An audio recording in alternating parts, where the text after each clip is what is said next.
Huh, you just got rejected by the company that you applied for. Wait, but what did they say? Oh, they said we regret to inform you that we will not be moving forward with your application at this time. Wait, boss, they just said that they regret their decision. We regret to inform you. They made a mistake. Quick, call them, tell them that you forgive them. They just made a mistake. They actually want you. For Mamma Mia, I'm your host, Ishani Dante. Welcome to But Are You Happy?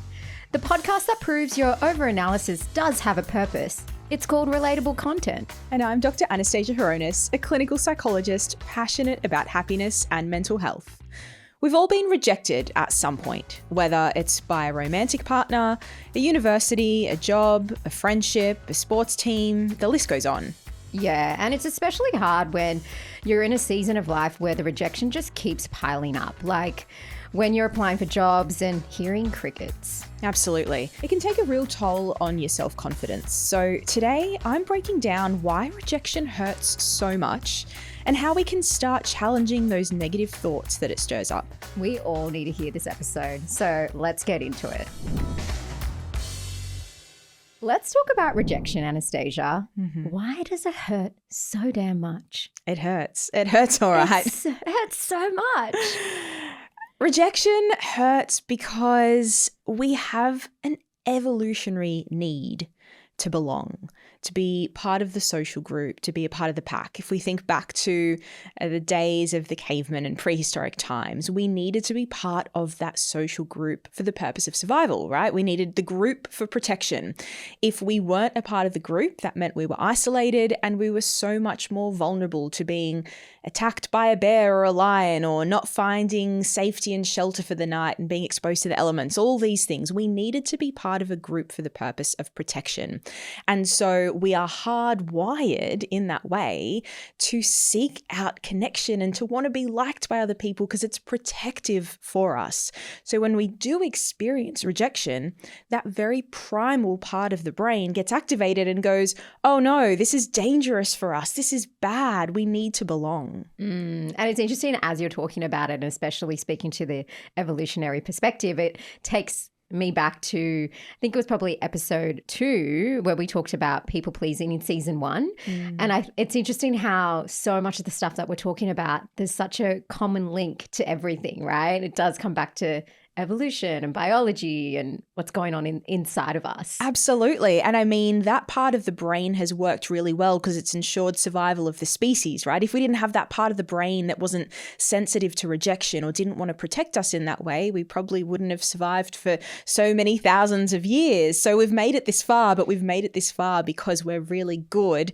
at wanting to belong. And it's interesting you talking about the brain because I would love to unpack what's going on for us in the brain when we do get rejected. I love talking about the brain.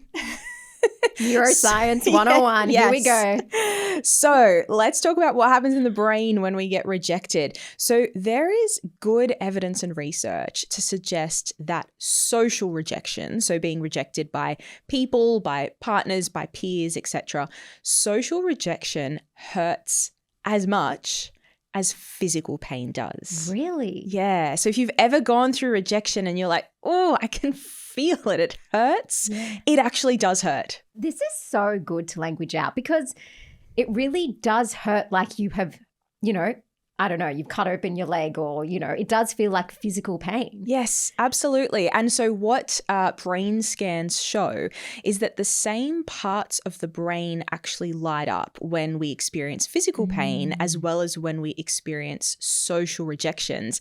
And I've got a couple of fun and interesting studies to tell you about that prove this, okay? So there's the cyberball study, right? So an experimenter designed this game where you sort of play like this online Frisbee game with other people and you're passing the Frisbee between yourself and 2 other people, all right? So all is going normally, you're taking turns, passing it between yourselves, and then all of a sudden, the other 2 people start just passing it between themselves and they exclude you from the game.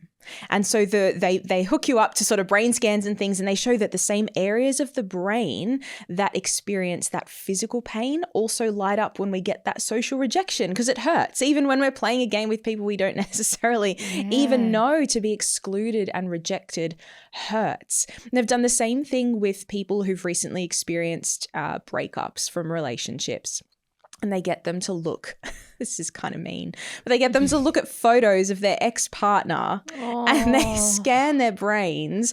And again, the same parts of the brain light up that experience the physical pain. And so specifically, we're talking about the parts of the brain that's the dorsal anterior cingulate and the anterior insula, for anyone who wants to get real deep into the brain neuroscience there, right? I love it. There's this increased activity to physical pain and that social rejection in these parts of the brain. Wow. This is so comforting to know this. Like, obviously it sucks because we don't want to be going through that kind of pain, but it also just goes to show how important things like mental health is, right? Because it's so obvious when we hurt ourselves physically, we go get it treated. But so often there's so many people suffering in silence mentally. So it just kind of helps to validate how important, you know, it is to take care of our inner self, right? And I think it's interesting when we reflect on language as well, right? So we say things like, I'm heartbroken. Like we use physical descriptions to describe emotional pain, heartbreak, or if we say something was gut-wrenching, right? It's so true. We use these physical descriptions to describe what those emotions feel like because they hurt so much. That's so true. Like even wounds. Yeah. I know, because I always talk about like, oh,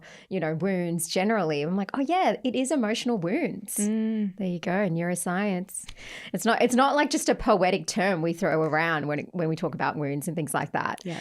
So I guess something I'm curious about too is what are the differences between, you know, let's say being rejected by someone you care about versus getting rejected by a stranger or an institution?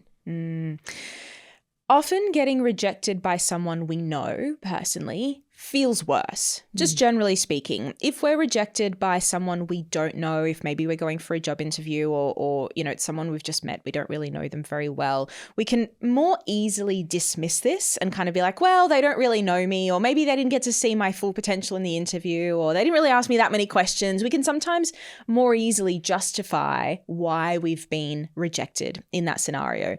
But when it's someone close to us, someone who knows us quite personally and quite intimately, they know our character, it's harder to do that. And so we tend to take it more personally. Yeah, that's so true. And I guess that it's interesting because when we think about rejection and when we're heartbroken and how long it takes to recover from that, it's one thing to have like different degrees of rejection, and that's kind of what you spoke to. But also what I'm interested about is what am I trying to say? It's kind of like we all experience rejection differently. I find that some people can bounce back pretty quickly after rejection and then other people spiral. What's going on there? We all exist on a spectrum of rejection sensitivity. So some of us are just, you know, in terms of our temperament, less sensitive to rejection than other people. So there's actually something called rejection sensitivity dysphoria. Dysphoria, coming from the Greek word, meaning hard, meaning hard to bear. The rejection sensitivity is hard to bear, right? So some people actually experience rejection so intensely and so deeply that it feels completely difficult to bear. And we actually see this to be quite common amongst people who have ADHD, but also sometimes for people who have a diagnosis of autism, social anxiety, or even sometimes trauma as well. They have this heightened sensitivity to actual rejection, but also perceived rejection, okay? So what I mean by the perceived rejection is that someone might get a kind of neutral response from someone in their life, but they perceive that negatively. So if I was like, hey, Ashani, like I was watching this really cool documentary last night, it was really great. And you were like, oh yeah. And then you're just kind of like, whatever, right? Which would totally not be my response. I'd be like, what did you watch? Yeah. But for some people, they just be like, okay, she's not that interested, whatever, on to the next conversation. Maybe for someone with that rejection sensitivity, they might be like, oh, why is Ashani not talking to me? Why she's not interested in what I have to say? Maybe I've offended her. Maybe I've upset her. Did I say something that was mean to her? What was that interaction like yesterday? You know, I would go over it. I would ruminate about it in my head, and I would look for the thing that I did that might have made you not like me. So this rejection sensitivity is not just in relation to actual rejections, but it's perceived rejections as well. It's really cool to hear you talk about perceived rejections because I haven't heard it in that way before, I guess, in my world. Because, I like to say I'm a pretty self-aware person and it's really great, but also there's the other side to it where I can overanalyze things, right? So I think it's just nice to know that, oh, okay, cool.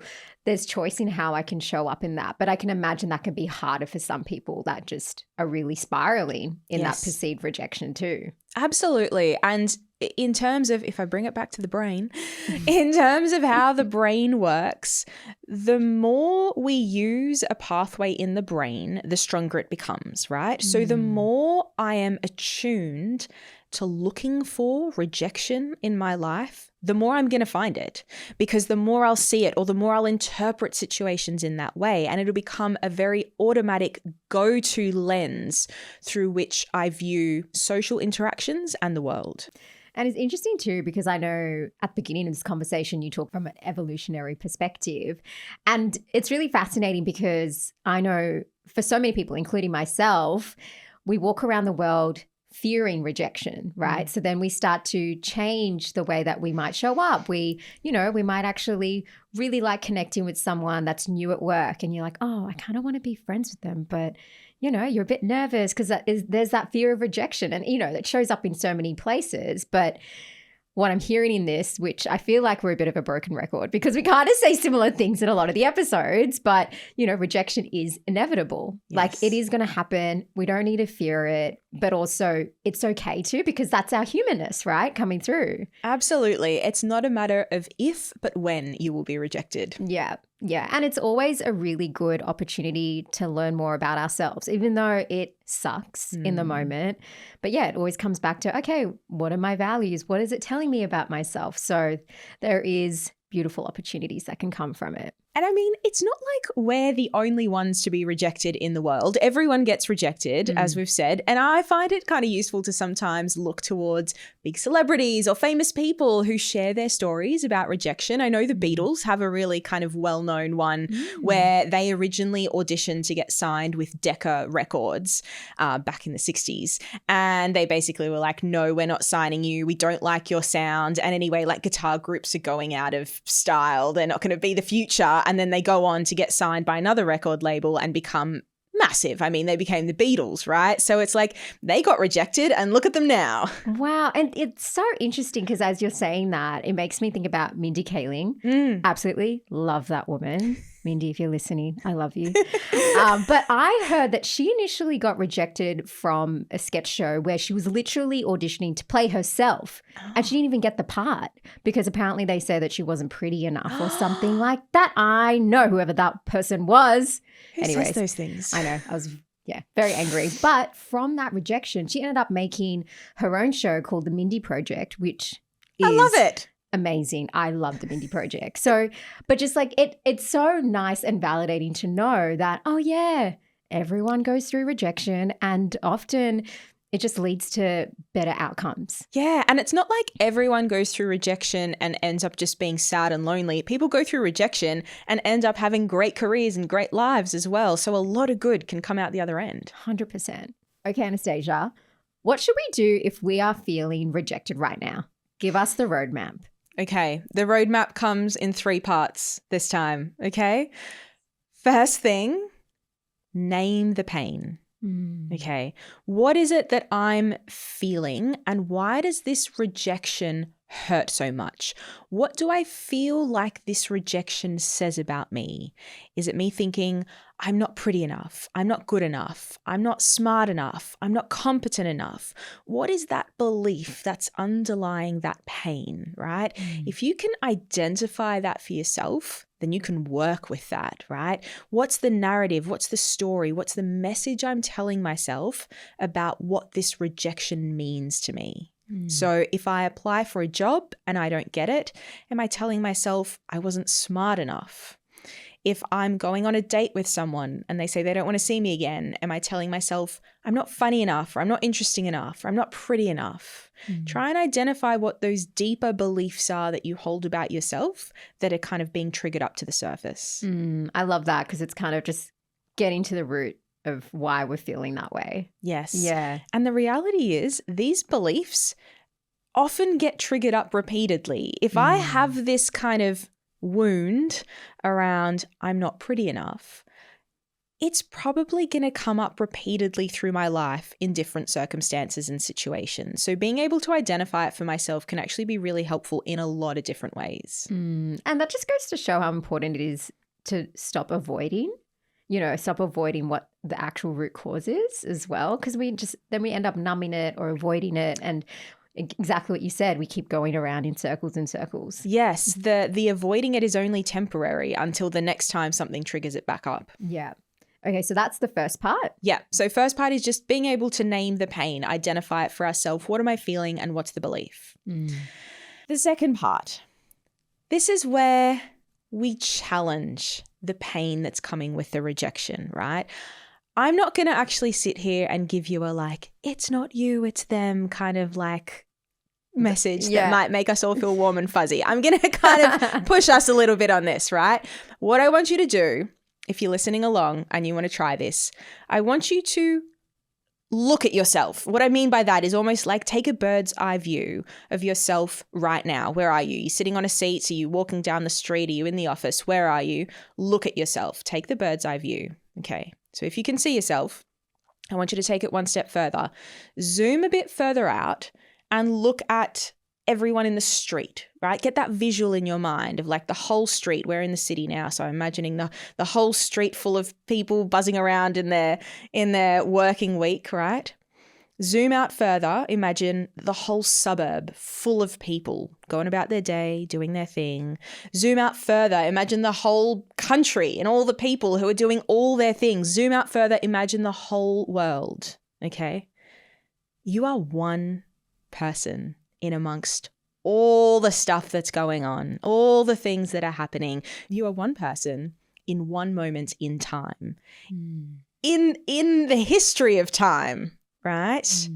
We are the center of our own world. Everything feels really personal to us. Main character energy, right? Yeah. But the reality is we are a blip in the ocean. So true. And that one rejection is just a moment in time that will come and it will go. And I can assure you, when it's 2 months, 2 years, 20 years down the track, you're probably not going to be thinking back on this moment where you've been rejected. So my takeaway is get perspective. Yes, it hurts. Yes, it doesn't feel good, but it's one moment in time, it's one rejection, it's one interview, it's one date, it's one person. I really love that. That is such I mean, that visualization was great. I was going to places. I was like, whoa, I'm seeing the whole world and me, this little tiny ant. But it is so true. It really does help to shift perspectives and realize, oh, okay, yeah, this is going to be okay. And I think that also goes to show too sometimes when, I don't know, I find when I've got friends and mentors who are older than me that there is this kind of feeling of wisdom that comes through being they're like, just, you wait. Just you wait. Oh, yeah. That little thing that feels like a big thing. But that's part of the process, right? It's perspective. Yeah. And I'll say that for me, the times I've really felt that perspective, I go out to rural parts of Australia for some of my work. And in particular, I go out to Broken Hill and things like that. So I'm in the middle of nowhere sometimes. I'm in the middle of the desert and the bush.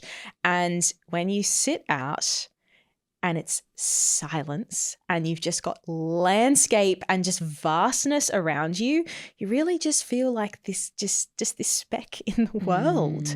And I think that can be really humbling for us, and it can really give us needed perspective away from the busyness of life, away from us constantly trying to reach the next goal and hustle and go forward with trying to achieve things. That's so true. Okay, so how about the third one? Third one, because I don't want to break everyone down and be like, you're just this one moment, you're not that special, right? You're just a little blimp. You're just a little blimp. Get some perspective, but tough love, it's all about tough love, but it's perspective. Yeah. And to round it all off, finish off with telling yourself a few things you're proud of yourself for. Now, proud is a word I use, and sometimes people don't like it because they're like, oh, it's not good to have pride. It's not good to be too proud. But, a healthy amount of being proud of ourselves is being able to acknowledge, you know what, I've done a good job, or I've been a good person. I'm proud of who I am. And so I sometimes get people to reflect at the end of the day on 3 things they're proud of themselves for. And I say, don't look for the big life-changing things. Don't be like, I'm proud I got that job I was striving for years. Find the small moments in the day that you're proud of yourself for. It's like, oh, you know what? I held the door open for that person as they were going through this morning. I'm proud of myself for taking the moment to do that and not just rushing through.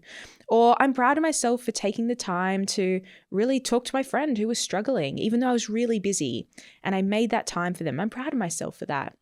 Or I'm proud of myself because I had a tough conversation with my boss today and it wasn't easy, and I asserted my needs, and I'm proud of myself for doing that. Find the small moments in the day that you can be proud of yourself for, because they're actually not that small. They're really significant and they all add up. It's so great that you kind of end it on that note. Like, I know you've got the 3 parts because rejection and all of that can really hurt. But then when we reflect on moments that we're proud of, it's really nice to see your own character as well. And I think this is what I do a lot with, the work that I've done with teenage girls, but also women. It's also looking at, okay, being proud of what were the character traits that really showed up. Oh, I'm really proud of the courage that it took to talk to my boss, because I know I was freaking out about that, And I think it's just really nice because when we have those moments to reflect, it also just gives us more insight into our values, what's important to us. I mean, everything always comes back to values, like as you would know from season 1, but I really love that. And the thing is, those character traits that we reflect on, no one can take those away from us. So true. They're ours, right? Someone can take away a job. We can have someone end a relationship, a friendship. We can lose our home. We can lose physical, practical things in our life, but no one can take away from us those core character traits, the courage, the ambition, the hard work, the compassion, all those character traits that we have that we're proud of ourselves for having. No one can take those from us.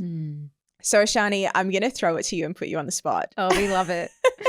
And get you to share and get you to practice. What are a couple of things that you're proud of yourself for? Ooh, a couple of things. Okay. Let me get out my scroll. No, I'm joking. Okay. I am proud of my open-mindedness. I feel like we had some issues with the trains yesterday, and not gonna lie, I was feeling quite frustrated initially, but then just being able to work through that and then seeing what's the lesson and the gift in it. Like, I eventually got there. So I'm really proud of my open-mindedness throughout that process. Good. I'm proud of I'm proud of my courage to lean into new things. Like, even, doing this podcast, like, I know this is our 2nd season. And I don't know, I'm getting a bit emotional. We're here. You're proud of yourself. Yeah. Well, because I think, when you do something new, like, there is that initial feeling of, oh, am I going to do a good job? Yeah. Like, how's this going to land? And then, I don't know, I just really feel like this is something that's really lighting me up, and I'm finding a real sense of purpose in that. But I feel like it's through my resilience of going through like the initial hardship of, oh, how do I find my feet in this? It's a whole skill. So I'm really proud of myself for that. Oh, we're proud of you too. Oh, thanks, guys. So to recap, the takeaway, if you're dealing with rejection in this moment, is first up, name the pain. Name it for yourself.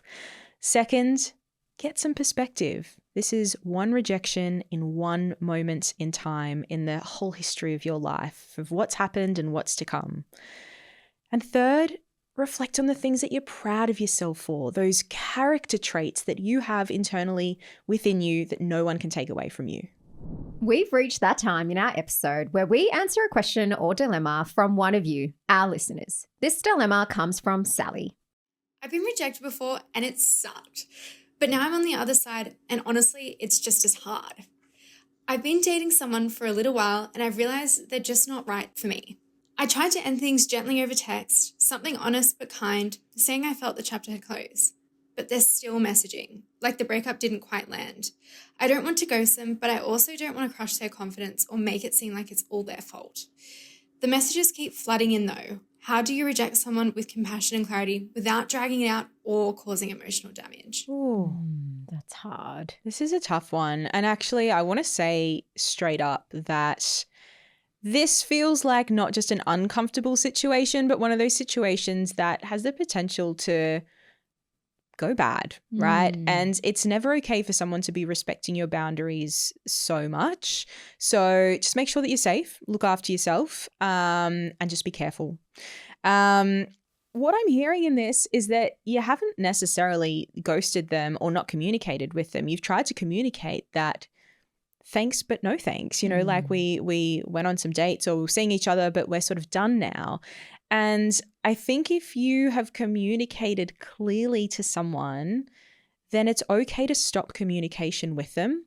So if you've done the kind, compassionate thing, right? You've tried to tell them, you know, look, thanks, but, you know, I'm no longer interested in seeing you or having contact and communication with you. This will be my last message to you. I wish you all the best. You know, we can send that message with compassion and kindness as well as firmness. And if someone keeps pushing past that, I believe it's okay to not continue responding, and hopefully eventually that person gets the message. But I do want to say, just be careful in that. Make sure that you're well supported, because not everyone does respond well to rejection. And I guess that's what we're seeing here. This person isn't necessarily taking on board the message that you're giving them. They're either not reading it or they're unwilling to kind of accept it. But that's not your problem at the end of the day.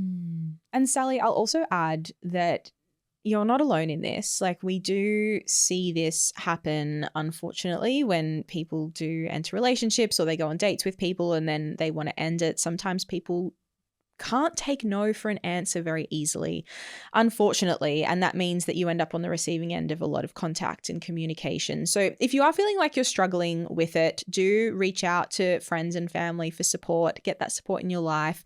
If it feels necessary, you can take the step to block that person. But do what feels right for you. Keep yourself safe. And remember, as long as you have communicated clearly and compassionately, which it sounds like you have, then you don't need to continue the contact. Good luck, Sally. Anastasia, can you give us the main takeaways from today's episode? Sure can. First of all, rejection hurts. And I mean really hurts, almost as much as physical pain. Second, if you're struggling with rejection, name your pain, get some perspective, and then remind yourself of the things that you're proud of yourself for. Last of all, you are not alone in your rejection. It happens to all of us, and it's just a part of being human.